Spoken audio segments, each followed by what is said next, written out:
है। आदिवासियों की ग्राम सभा को ही ये पावर है कि वो हर एक नदी, पहाड़, जंगल, खनिज को अपना इस्तेमाल करके मालिक बन सकता है। तो अपने हक अधिकार को जानिए, सुप्रीम कोर्ट, हाई कोर्ट के जजमेंट को जानिए, क्योंकि बहुत सारे ऐसे जजमेंट है जिसमें ये बात साफ साफ लिखी हुई है कि आदिवासी की जमीन कोई गैर आदिवासी नहीं ले सकता है। साथ ही साथ में गैर आदिवासी की जमीन अगर यहाँ पे है वो बिकेगी तो सिर्फ और सिर्फ आदिवासी को ही बिकेगी। इस कारण से यदि कलेक्टर महोदय बिना आदिवासी की अनुमति, बिना ग्राम सभा की अनुमति से आदिवासी की जमीन किसी गैर आदिवासी को बेचते हैं तो कलेक्टर महोदय को भी देशद्रोह का केस लगाने से हम पीछे नहीं हटेंगे। कलेक्टर महोदय भगवान नहीं है, वो संविधान कानून से बंधे हुए हैं और संविधान में ये बात साफ साफ लिखी हुई है कि आदिवासी की जमीन जो बिकेगी वो सिर्फ और सिर्फ आदिवासी को ही बिकेगी। और ये जो भू माफिया यहाँ पे आए हुए हैं, जो रिजॉर्ट बना के बैठे हुए हैं, या फिर कोई भी दूसरे लोग यहाँ पे कंपनी के माध्यम से खनन करते हैं, उसको यहाँ पे अगर रहना है, जमीन लेना है, तो उसके लिए सबसे पहले उसको आदिवासी होना बहुत जरूरी है।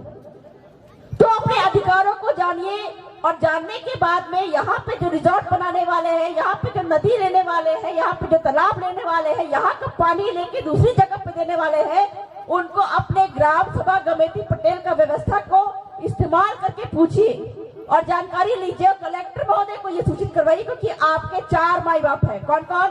कलेक्टर, राष्ट्रपति, राज्यपाल और राष्ट्रीय अनुसूचित जनजाति आयोग। तो अगर आपकी जमीन, जंगल, नदी, तालाब कोई भी लूटी जा रही है, आप कलेक्टर महोदय को अपने ग्राम सभा के माध्यम से ऐसे प्रस्ताव पारित करके उनको सूचित करवाइएगा।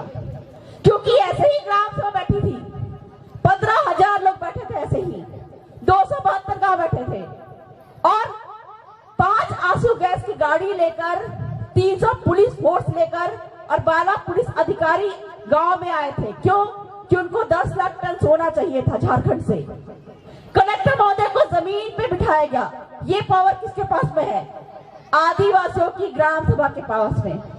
तो कलेक्टर महोदय को भी जमीन में बैठना पड़ा और वहां पे आदिवासियों ने बोला कि ये जमीन हम किसी भी सरकार को नहीं देंगे।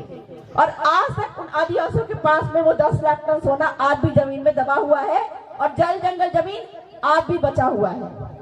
और आपको यहाँ पे अगर जो रिजॉर्ट है, हमको क्या लगता है कि जो बन गया है वो नहीं टूट सकता है, लेकिन जो पढ़े लिखे लोग हैं उनको मैं बता दूं कि नोएडा में ट्विन टावर के नाम पे वहां पे कितने 5 करोड़ की जो बिल्डिंग थी उसको तोड़ के गिराया गया। क्यों?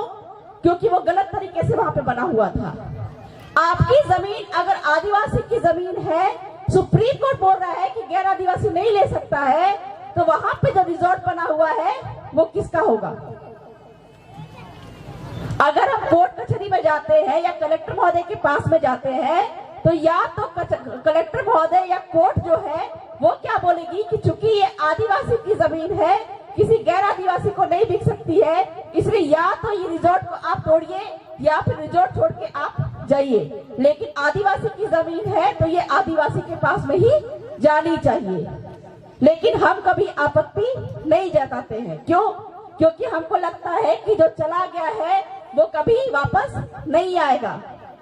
और आज आदिवासी अपने पुरखों की जो मूर्तियां लगा रहा है, बोर्ड लगा रहा है, इससे वो इसलिए डरते हैं क्योंकि आदिवासी अगर जाग गया तो आदिवासी की जितनी भी जमीन चली गई है वो जमीन वापस आदिवासी उनके हलक से, गैर आदिवासियों के हलक से निकाल के वापस लेंगे, इसलिए वो डरते हैं। तो जितनी बार आदिवासियों के बोर्ड तोड़े जाते हैं, जितनी बार आदिवासियों की मूर्तियां तोड़ी जाती है, उतनी बार हमको ये प्रण लेना पड़ेगा कि हम अपने हक अधिकारों को जानेंगे, उतनी तेजी से हम काम करेंगे और हमारे हक अधिकारों को जानने वाले लोगों को संसद और विधानमंडल में भेजेंगे। तो और भी वक्ताओं का सम्मान करते हुए मैं बहुत ज्यादा नहीं बोलना चाहूंगी। बोलने के लिए तो मेरे पास बहुत सारी बातें हैं, लेकिन और भी वक्ताओं का सम्मान करके मैं अपनी बातों को यहीं पे विराम करती हूँ। जय आदिवासी, जय भील प्रदेश, जय संविधान। बहुत बहुत धन्यवाद आपको।